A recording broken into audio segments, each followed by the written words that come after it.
იმ დროში ამ სახელწოდების ჩამოყალიბების შესახებ საინტერესო ნარკვევებს გვთავაზობს ისტორიკოსი ზეინა ბუაჩიძე წიგნში ხარაგაულის ქრონიკები. დაბის სახელი ხარაგაული ტრადიციისამებრ ხორაგეულობას, პროდუქტის სიმრავლეს, აბრეშუმის გზას და სავაჭრო ქარავნებს უკავშირდება. მაგრამ იმ პერიოდში, როდესაც ჩვენი დაბის ტერიტორიაზე აბრეშუმის გზა გადიოდა, ხარაგაული საერთოდ არ არსებობდა. ის მოგვიანებით მე-19 საუკუნის 70-იან წლებში დაარსდა, იმ დროს, როდესაც აქ რკინიგზა გაიყვანეს. ჩემის აზრით, სახელი ხარაგაული უფრო ხარაგეულის ციხიდან მომდინარეობს.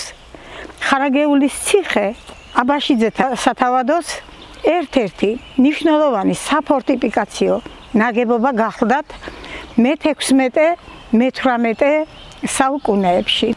იმისათვის, რომ გავარკვიოთ, რას ნიშნავს ხარაგეული, აი ეს სიტყვა, მოდით მივმართოთ ტოპონიმიკას. საინტერესოა ზემო იმერეთში არსებული ტოპონიმები, რომელიც ძალიან გავს სიტყვას ხარაგაულს, ხარაგეულს. მაგალითად, ჭიათურასთან, კაცხთან არის ხერგულის კლდე, მარელისში კი ხერგილი. ჩვენს დაბას ქვია ხარაგაული. მისი ერთ-ერთი უბანი არის პატარა ხარაგაული. ზვარეში, ზვარის მახლობლად არის სოფელი პატარა ხარაგაული. საინტერესოა რა? ამას კიდევ ერთი ამბავი მინდა დავამატო.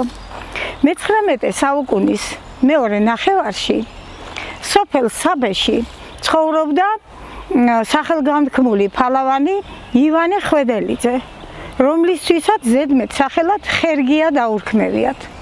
ის ურმე კახეთში ძალიან ცნობილი ყოფილა. არაერთი ძლიერი ფალავანი წაუქცევია. ბოლოს მისთვის 3 ძლიერი ლეკი მოჭიდავე მოუყვანიათ და სოფელში ყვებიან 3-ვე ჩაუხერგავსო. აქედან წარმოშობილა მისი ზედმეტი სახელი ხერგია. ძალიან საინტერესოა.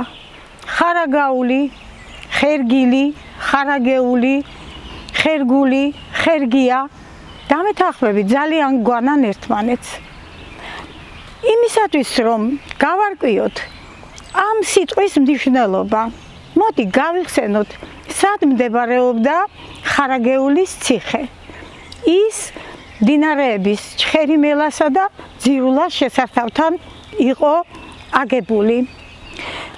ძირულაში აქედან იწყება ძირულას პლატო, ზემო იმერეთის მაღლობის ნაწილი, რომელიც გვერდდება მთათა სისტემას და ეს მთათა სისტემა ლიხის ქედთან ერთად ქმნიდა ბუნებრივ ბარიერს, როგორც ძველი ქართველები იტყოდნენ ხერგილს, ჩახერგილ გარემოს, რომელიც შიშის ზარის დამცემი იყო მოსული მტრისათვის.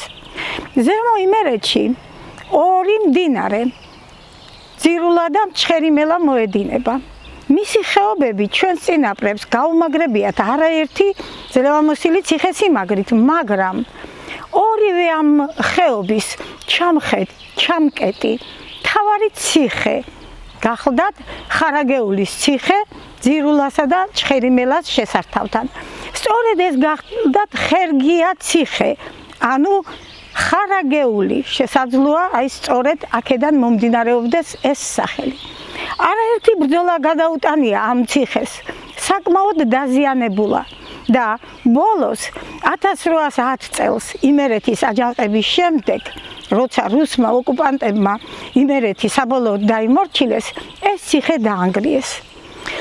მე-19 საუკუნის 70-იან წლებში ამ ციხის ნანგრევებზე აგურის ქარხანა ააშენეს. დაუნგრეველი დარჩა ციხის ეკლესია, სადაც 1695 წელს ჯვარი დაიწერა მუხრან ბატონთა შტოს წარმომადგენელმა ქართლის მეფე ვახტანგ მე-6-ემ.